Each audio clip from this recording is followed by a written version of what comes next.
Le 27 octobre 1971, un nom disparaît. Le Congo devient Zaïre. Ce n'est pas un simple changement administratif, mais un acte symbolique fort. Un pays qui veut se réinventer, se regarder dans un miroir africain et dire au monde, nous sommes nous-mêmes.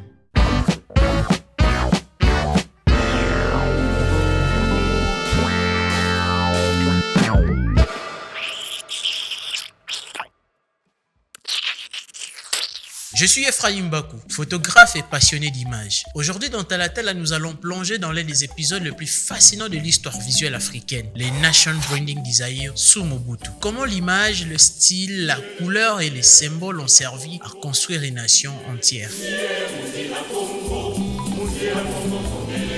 Dès la fin des années 60, Mobutu comprend que le pouvoir, ce n'est pas seulement la force, c'est aussi l'image de la force. Son idée, effacer les traces coloniales pour redorer une fierté identitaire. C'est la politique de l'authenticité. Les noms changent. Léopold devient Kinshasa, Stanleyville devient Kisangani. Les vêtements changent. Les costumes européens sont remplacés par l'abakos, ce qui veut simplement dire abat le costume. Les prénoms aussi. Fini Joseph, place à Mobutu CCC Kupukumbendu Wazabanga. Ce mouvement n'est pas qu'une politique culturelle, c'est une stratégie visuelle nationale. Le Zaïre devient une marque avec son logo, ses codes, ses couleurs.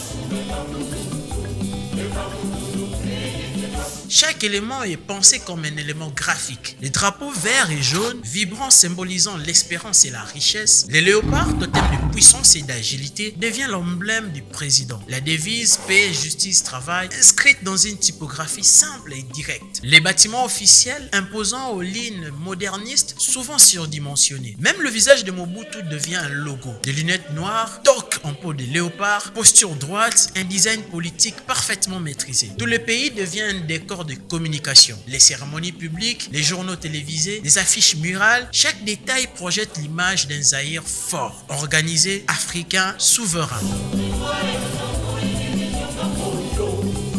Dans les années 70, la RTNC devient la principale agence de publicité du pouvoir. Les films d'actualité, les journaux et les portraits officiels construisent la mythologie du maréchal. Le portrait de Mobutu orne chaque bureau, chaque salle de classe, chaque carrefour. C'est la première grande campagne d'identité visuelle de masse sur le continent. L'image n'est pas seulement informative, elle devient instrumentale, un outil de persuasion et d'unité. Le slogan « Un peuple, un chef, un destin » fonctionne comme une campagne marketing.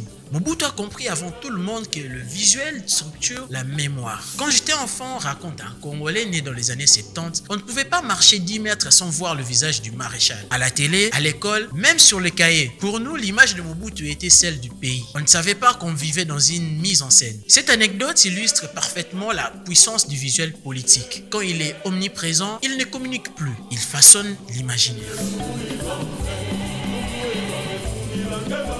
Mobutu ne se contente pas des slogans, il met en scène son pouvoir. Les parades militaires deviennent des chorégraphies. Les voyages présidentiels sont filmés comme des blockbusters, américains surtout. Les discours sont rythmés, codés, iconiques. Le Zaïre devient un studio à ciel ouvert. L'image du pays doit inspirer la grandeur africaine. C'est du nation branding avant l'heure, bien avant que le terme n'existe. Mais derrière la beauté des images se cache une autre vérité, le contrôle absolu de la narration. Le visuel devient une arme douce mais redoutable. Même après la chute du régime, l'esthétique du Zaïre continue d'habiter la mémoire collective. Le style vestimentaire revient dans la mode congolaise contemporaine. Le ton vert et or inspire de nouveaux designs patriotiques. La typographie des années 70 refait surface dans le visuel culturel moderne. Le Zaïre a marqué une époque où l'image d'un pays pouvait devenir un rêve collectif. Un rêve qui, malgré ses excès, a laissé une empreinte graphique indélébile. Le Zaïre fut bien plus qu'un pays, c'était un concept visuel. Une Afrique qui voulait se raconter par elle-même, avec ses codes, ses symboles, ses fiertés. Mais il nous rappelle aussi qu'une image sans vérité peut devenir une illusion. Et qu'entre communication et manipulation, la frontière est souvent mince. Merci d'avoir écouté cet épisode de Talatala. Dans le prochain épisode, nous verrons comment cette mise en scène nationale a pris une dimension mondiale avec Ali Foreman et les étoiles américaines au cœur du Zaïre. Merci et n'oublie pas de partager cette vidéo à un créatif. À très vite.